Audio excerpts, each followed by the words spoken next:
ആദ്യ ചിത്രമാണ്. ഒരു മലയാളികൾക്ക് പരിചിതമായ ഒരു നോവലിലെ പരിചിതനായ ഒരു കഥാപാത്രവുമാണ്. എങ്ങനെയാണ് അതിനെ ഉൾക്കൊണ്ടത്? ഹക്കീം എന്നുള്ള ഒരു കഥാപാത്രം നമ്മളെല്ലാവരും ആടുജീവിതം വായിച്ച നെഞ്ചിലേറ്റിയ എല്ലാവരും, മലയാളികളാവട്ടെ, അത് ഇംഗ്ലീഷ് പരിഭാഷ വായിച്ചവരാവട്ടെ, എല്ലാവർക്കും ഒരു നനവായിട്ട് എപ്പോഴും നിൽക്കുന്ന ഒരു കഥാപാത്രമാണ് ഹക്കീം എന്നുള്ളൊരു കഥാപാത്രം. അപ്പോൾ വായിച്ച ഇത്രയധികം ആളുകളുടെ കൂട്ടത്തിൽ ഒരാൾ ആയിരുന്നു ഞാനും. ആ കഥ വായിച്ചിട്ട്, ആ നോവൽ വായിച്ചിട്ട് വിഷമത്തോടുകൂടി ഇരുന്ന ഒരാളാണ് ഞാനും. അപ്പോൾ അങ്ങനെ ഒരു കഥാപാത്രത്തെ ഉൾക്കൊള്ളുക, അതൊക്കെ ഒരു ഭയങ്കര ചലഞ്ചിങ് ആയിട്ടുള്ളൊരു പ്രോസസ്സായിരുന്നു എല്ലാം.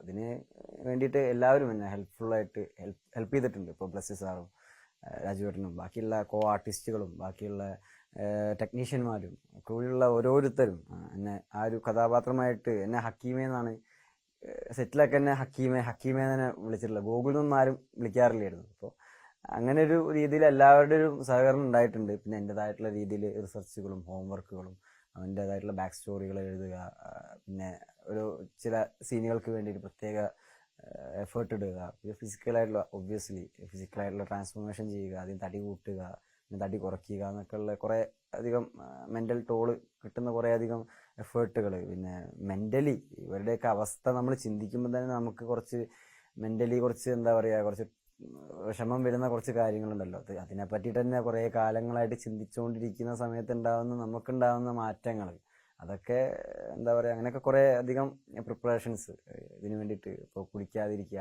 അവൻ അറിഞ്ഞ കുറച്ച് കാര്യങ്ങളൊക്കെ, അവൻ അനുഭവിച്ച കുറച്ച് അപ്പോൾ അങ്ങനെയൊക്കെയുള്ള കുറേ കാര്യങ്ങൾ, അത് അങ്ങനെയൊക്കെ ചെയ്തിട്ട് എക്സ്പെരിമെന്റ് ചെയ്ത് നോക്കുക. ഇങ്ങനത്തെ ഒരു കാര്യങ്ങളൊക്കെ നമുക്കറിയില്ലല്ലോ, നമ്മൾ കണ്ടിട്ടില്ലല്ലോ, എങ്ങനെയാണ് നാം അനുഭവിക്കാത്ത ജീവിതങ്ങളൊക്കെ നമുക്ക് വെറും കെട്ടുകഥകൾ മാത്രമാണ്. അപ്പോൾ എന്നെപ്പോലുള്ള ഒരാളെ ചുറ്റുപാടിൽ ജീവിച്ച ഒരാൾക്ക് ഇങ്ങനെയൊക്കെ അനുഭവിക്കുക എന്നുള്ളത് എന്താ പറയുക, സ്വപ്നം പോലും കാണാൻ പറ്റിയ ഒന്നും പോലും ചെയ്യാൻ പറ്റിയൊരു കാര്യമല്ല.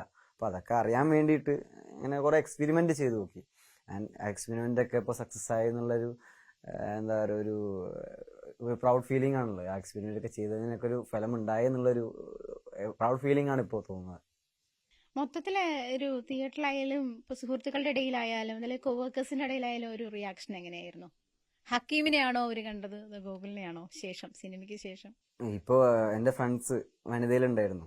എൻ്റെ വീട്ടുകാർ നാട്ടിൽ നിന്ന് തന്നെ ഒരു എമർജൻസി ആയതുകൊണ്ട് ഇങ്ങോട്ട് വരാൻ പറ്റാതെ നാട്ടിൽ നിന്ന് തന്നെയാണ് എൻ്റെ വീട്ടുകാരൊക്കെ കണ്ടത്. അപ്പോൾ വീട്ടുകാരൊക്കെ പറഞ്ഞത് ഇല്ല, ഗോകുലിനെ സ്വന്തം മോൻ മരിക്കുന്നത് കണ്ടിട്ട് കരഞ്ഞ, അതായത് മോനായിട്ടല്ല കഥാപാത്രമായിട്ട് മരിക്കുന്നത് കണ്ട് കരഞ്ഞു പോയിട്ടുണ്ടെന്നാണ് അമ്മയൊക്കെ ചെറിയൊരു ഇടറിച്ചോടൊക്കെ അമ്മ വിളിച്ച്. ഇങ്ങനെയൊക്കെ ചെയ്തിട്ടുണ്ടായിരുന്നു എന്നൊക്കെ രീതിയിൽ അമ്മ കണ്ടിട്ടില്ലല്ലോ ഇതുവരെയായിട്ടും. ഒക്കെ ഇതിനെടുത്ത എഫേർട്ടുകളൊക്കെ എല്ലാവരും കാണുന്നുണ്ട്, ആദ്യമായിട്ടാണ്.